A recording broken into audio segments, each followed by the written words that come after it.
इस वीडियो में हम यूनिट 2 को समझेंगे। व्यवहार का जैविक आधार। यहाँ हम अध्ययन करेंगे न्यूरॉन्स, वर्गीकरण और न्यूरॉन्स के प्रकार, तंत्रिका आवेग, तंत्रिका तंत्र, परिधीय तंत्रिका तंत्र और अंत में अंतःस्रावी ग्रंथियों की भूमिका। शुरू करते हैं। 1. परिचय। परिचय विषय के लिए मंच तैयार करता है। व्यवहार का जैविक आधार ये सवाल उठाता है कि क्या हम अपने सभी व्यवहारों को नियंत्रित कर सकते हैं या क्या कुछ व्यवहार हमारे दिमाग में रचे बसे हैं। इसमें इस बात पर जोर दिया गया है कि यह इकाई उन जैविक संरचनाओं का पता लगाएगी जो हमारे व्यवहार को प्रभावित करती हैं। ये हमारी जैविक संरचनाओं और व्यवहार के बीच संबंधों को समझने के महत्व को रेखांकित करता है। 2. न्यूरॉन्स। न्यूरॉन्स तंत्रिका तंत्र की मूलभूत इकाइयां हैं। न्यूरॉन के 3 मुख्य भाग होते हैं: डेंड्राइट, कोशिका शरीर, सोमा और एक्सॉन। डेंड्राइट अन्य न्यूरॉन्स से तंत्रिका आवेग प्राप्त करते हैं और उन्हें कोशिका शरीर में भेजते हैं। कोशिका शरीर में नाभिक और साइटोप्लाज्म होता है और यह अक्षतंतु के माध्यम से अन्य न्यूरॉन्स को तंत्रिका आवेग भेजता है। अक्षतंतु में अंत बटन एंड ब्रश होते हैं और कोशिका शरीर से प्राप्त तंत्रिका आवेगों को अन्य न्यूरॉन्स तक भेजते हैं। 3. न्यूरॉन्स का वर्गीकरण और प्रकार। न्यूरॉन्स को उनके कार्य और संरचना के आधार पर वर्गीकृत किया जा सकता है। कार्य आधारित वर्गीकरण।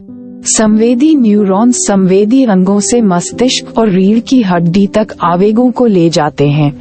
मोटर न्यूरॉन्स प्रतिक्रिया के लिए मस्तिष्क और रीढ़ की हड्डी से आवेगों को मांसपेशियों तक ले जाते हैं। एसोसिएशन न्यूरॉन्स इंटरन्यूरॉन्स मस्तिष्क और रीढ़ की हड्डी में पाए जाते हैं और कैसे प्रतिक्रिया देनी है ये तय करने के लिए संवेदी जानकारी को संसाधित करते हैं। संरचना आधारित वर्गीकरण। एक ध्रुवीय न्यूरॉन्स में एक अक्षतंतु होता है जो 2 शाखाओं में अलग हो जाता है और संवेदी कार्यों में शामिल होता है। द्विध्रुवी न्यूरॉन्स में एक अक्षतंतु और एक डेंड्राइट होता है जिसमें डेंड्राइट सोम के विपरीत होता है और आंख, कान और घ्राण पथ में पाए जाते हैं। बहुध्रुवीय न्यूरॉन्स में एक अक्षतंतु और एकाधिक डेंड्राइट होते हैं और ये मस्तिष्क और रीढ़ की हड्डी में स्थित होते हैं। 4. तंत्रिका आवेग। तंत्रिका आवेग विद्युत घटनाएं हैं जो न्यूरॉन्स में घटित होती हैं। न्यूरॉन्स में आराम की स्थिति होती है जिसमें अंदर नकारात्मक चार्ज और बाहर सकारात्मक चार्ज होता है। उत्तेजना इस संतुलन को बिगाड़ देती है जिससे अंदर सकारात्मक और बाहर नकारात्मक हो जाता है, जिससे आवेग उत्पन्न होता है। आवेग झिल्ली के साथ यात्रा करता है और अक्षतंतु के माध्यम से अन्य न्यूरॉन्स तक प्रेषित होता है। 5. तंत्रिका तंत्र। तंत्रिका तंत्र एक जटिल संरचना है जो हमारी सभी गतिविधियों को नियंत्रित करती है। इसमें केंद्रीय तंत्रिका तंत्र, मस्तिष्क और रीढ़ की हड्डी और परिधीय तंत्रिका तंत्र, मस्तिष्क और रीढ़ की हड्डी के बाहर शामिल हैं। केंद्रीय तंत्रिका तंत्र के 2 भाग होते हैं: रीढ़ की हड्डी और मस्तिष्क। रीढ़ की हड्डी गर्दन से कमर तक चलती है और तंत्रिका आवेगों की संवाहक है। मस्तिष्क को संवेदी जानकारी और शरीर को मोटर जानकारी भेजती है। ये प्रतिवर्ती क्रियाओं को भी नियंत्रित करता है। मस्तिष्क खोपड़ी के भीतर स्थित होता है जो ऊतक की परतों द्वारा संरक्षित होता है। इसमें पश्चिम मस्तिष्क, मध्य मस्तिष्क और अग्र मस्तिष्क शामिल हैं।